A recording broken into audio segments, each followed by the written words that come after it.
Uy, ganda ni Kitty. Hello po. Ay, madam. Kumusta? Hi, Bibita. Kumusta sunod, madam? Kumusta po? I'm here. Ano naman ako? Crowd Relations Officer. Okay naman, he is doing well. And he is happy to know that he is continuing to receive the love and support from the Filipino communities from all over the world. And he is happy to see us, his family. Medyo matagal po kayo ngayon. Meron pong mga situation sa loob na it's beyond our control. Doon lang siya sa loob ng mga ano. But we're happy that they gave us extra time to make up for the time we lost for some things that happened inside, yes. VP, this is the first time na kompleto kayo, si Miss Hanelet, si Kitty, kayo po. How has this uplifted the spirit of your father? Well, I believe he's happy because Kitty and I were there, and then we talked about her boyfriend. Patay!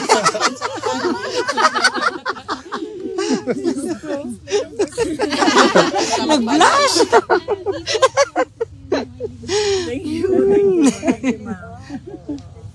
Bibi, Marlica po. Yes, mama. Kumusta po si PRRD at this point in time? Okay naman siya. Okay siya. Kitty gave him a massage. Wow! And then Kitty, ikaw na magsabi. Well, yung mga Ano siya, na speechless siya sa boyfriend. Hindi ata ready. Questions pa. Ano sabi ng daddy?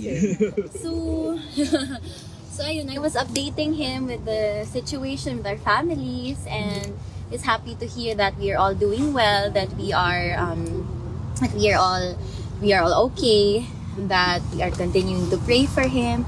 And ayun, mga positive things lang. We are telling him things that will uplift his spirit and things that will give him strength while he is inside. Nice. May advice pa siya sa'yo? Secret mo. May mga bilin siya. Boyfriend. May mga bilin siya, pero sa sunod na. Secret mo lang. VP, may balak po ba kayo mag-file ng request for hearing on procedural matters prior to the September 23 confirmation of hearing? This is something Confirmation that charges. yes.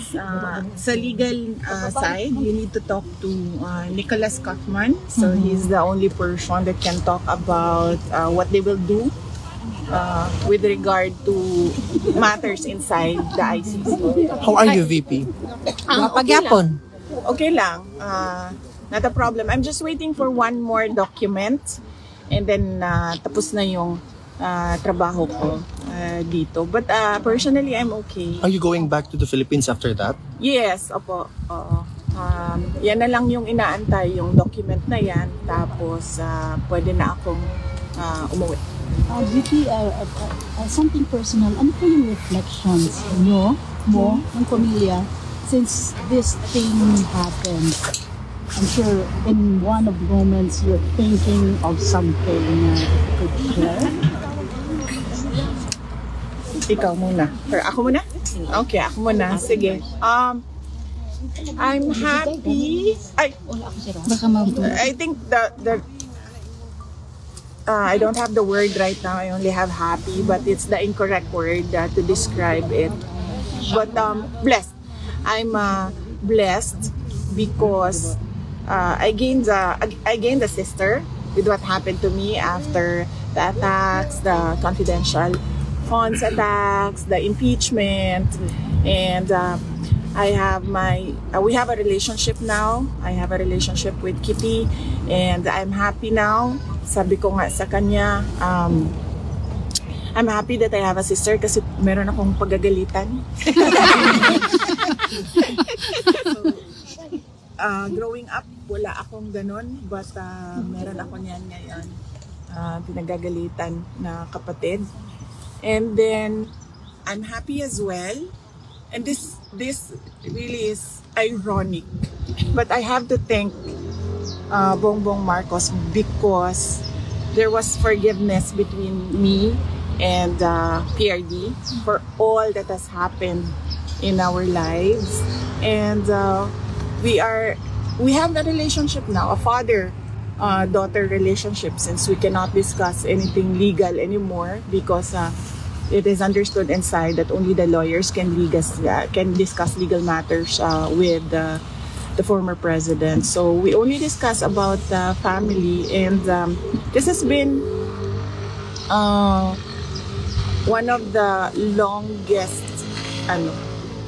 meetings I have had with the former president. Growing up, he was always busy with work, he was always busy with the country, and now I have this every day with him, talking about life, talking about family, and for that I feel like I am blessed. Bless. Yeah. Because at this point he's already 80 and he's already retired. But going back as mayor, baka mabisi na naman siya sa kanyang trabaho. So meron kaming nabigyan kami ng ganitong time na makapag-usap as a father-daughter. Yeah, nice kayo. It's sad lang that it has to happen inside. Yeah. Pero there is a good side. It's blessing. But yes, thank you sa kanya. Happy siya, ma'am? Everyday mo na Yeah. bisita? Oh yes. Yeah. He is really happy to see us. As I have told him, that the family has never been more united, not just with us siblings, but with everyone else in the family. So he's happy to hear that, and not just us, sa mga supporters. Yes. I told him of that. I told him that, especially on his birthday, there were people with speakers. They brought speakers and the microphone. They were singing a happy birthday song to him. He knows that, and he was very happy to hear that. And I told him of all the support everywhere in the world, from everywhere in the Philippines and everywhere in the buffet kit, the buffet for people. There is a small, hindi naman buffet, pero parang a small may mga sa labas ng bahay niya in Davao City, the greenhouse. Yes. People were able to set up tents there para for the TV, ma'am. Yes, I heard also. I was not able to see it, but I heard. And then may mga vitamins doon. There are snacks for people who want to stay there and watch over his house. So he's very happy and grateful to hear that. Hindi ka naman ba sinisimuli ni PRRD na dahil kasalanan mo kasi to kaya ako nandito dahil nakipag-unite ka sa Marcos? Wala. Kami na scam. Ever since. Sorry. Yes. Ever since, wala siyang sinabi sa akin na ganyan. Even when I ran for Vice President, ma'am, wala naman talaga siya sinabi. Sinabi lang niya, hindi na ako sasali dyan. At kayo nang mag-desisyon yan. Yan lang yung sinabi niya when he was told by one of my siblings that I'm running for Vice President. And wala.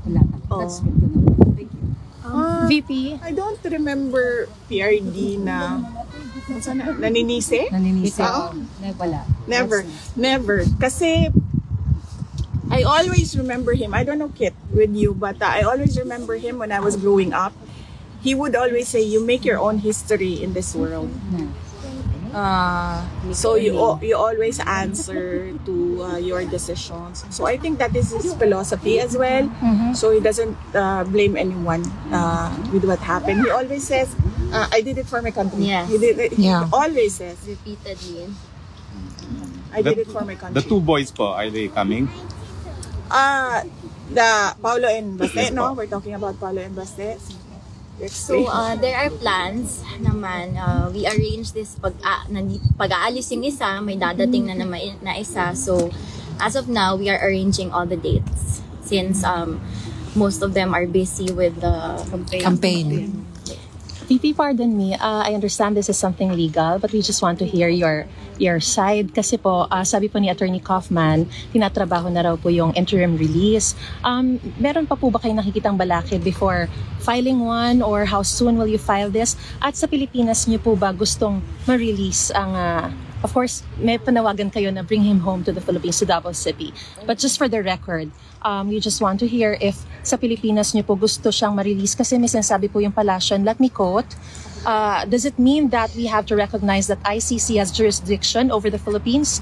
I believe the family of the former President Duterte is asking and praying from the Supreme Court that the government should not cooperate with the ICC. So it means that if we will not cooperate with the ICC, even that prayer or even that manifestation of the ICC will not take cognizance of that regarding or relating to the request to have him released in the Philippines. With regard to the interim release, no, I do not know really, truly, honestly, I do not know what the steps are the lawyers are doing with regard to the interim release. But as I told you before, I fear for his life in the Philippines. But we follow what the client wants, what President Duterte wants, and he wants to go home to the Philippines. Yes, and everyone wants him to go home to the Philippines, and the Buenos want him to go because they will be his mayor. Yes. For the next 3 years. But with regards to what the palace said, ma'am, yung sinasabi po nila na kapag yun po yung hihilingin, does this mean that we have to recognize the ICC, that it has jurisdiction over the Philippines? Wala na nga pong jurisdiction sila. Wala naman po kami hinihingi sa palace. We did not ask for the palace for anything. So I do not know what they are talking about. Ma'am, I think the context po is kapag inirelease sa Pilipinas ang isang detainee, kailangan sumunod sa lahat ng kondisyon ng ICC yung bansang pagdadalhan ng detainee po. And in this case, if he will be released to the Philippines, then they should follow all the conditions of the ICC. And in that case, this would mean parang nasa jurisdiction pa rin tayo ng ICC. Well, that is something that they have to think about.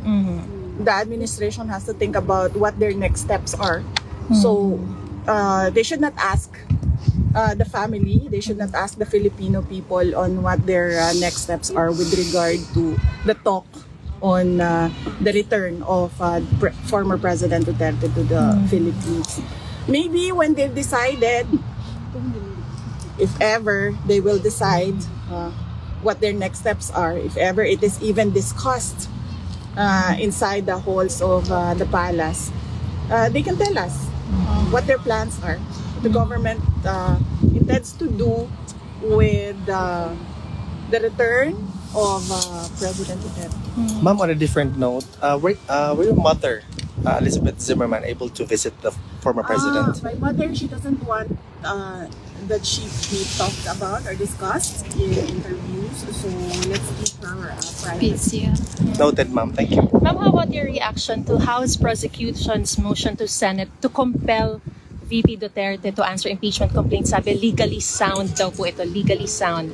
And Representative Zamora said may guidelines sa pag-liquidate ng confidential funds. Kung pwede man na fictitious names, dapat daw nakadeklara ang totoong pangalan in a sealed envelope bago sinasubmit sa COA. Nagawa po ba ito ng OVP and naniniwala ang House na prosecution na palalakasin daw nito yung impeachment case laban po sa inyo, ma'am?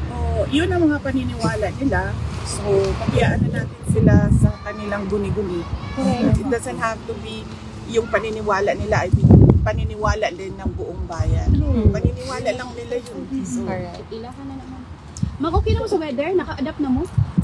no. Like the Netherlands. I think she's okay. Yes! Wala siya jacket. Dini na siya na tao. You're not cold? Oh, Bata pa naman siya Bata pa si okay. And you are young, no problem.